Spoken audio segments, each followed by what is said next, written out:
Welcome back, Captain Stancom here, and this is the latest installment of the definitive guide to every clone trooper LEGO has ever made.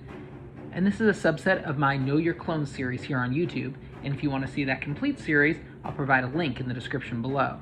And before we get started, I'm just going to ask that you please subscribe to this channel. I've done a bunch of these videos so far, and I've got a lot more in the works, so be sure to subscribe and also turn on notifications so that way you know as soon as the latest video drops. And with that being said, let's jump into today's video. And today's clone trooper is the second version of the Phase 2 White Clone Trooper.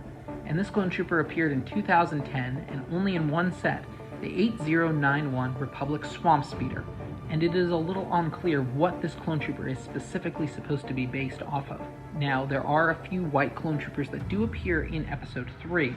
However, these clone troopers do not appear in anything resembling this set, instead only appearing in one scene in the background of a gunship, and also dead in the background of the Jedi Temple, which in those clone troopers cases were most likely just 501st clone troopers where the animators forgot to add on the blue paint to those renderings.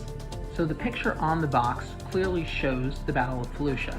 If you watch M&R Productions' review of this set, he'll say that it's Saleucami, but clearly the background is Felucia, especially with the spider droids in the background.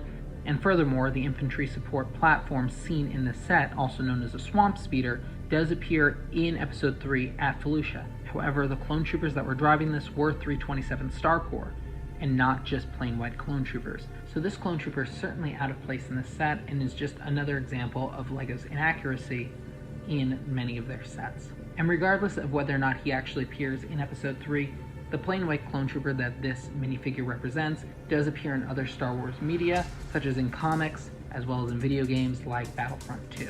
So taking a closer look at this clone trooper, we're first going to take a look at his helmet.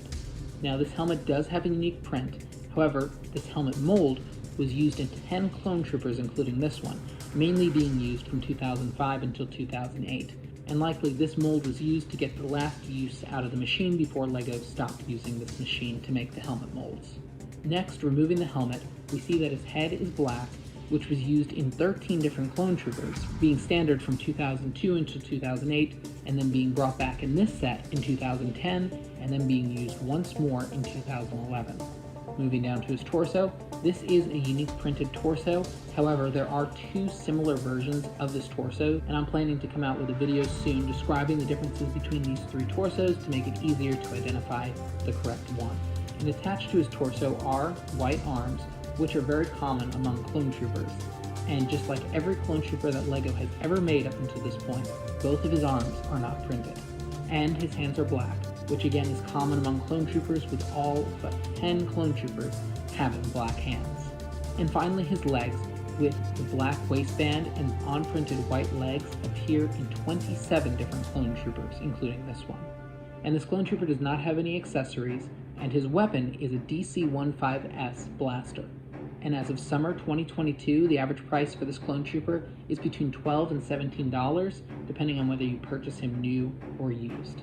And there you have it, the second version of the Phase 2 White Clone Trooper.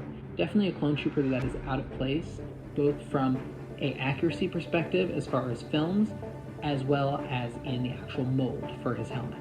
And that's where we're going to leave it until the next installment. And that next installment will feature the second version of the V-Wing pilot.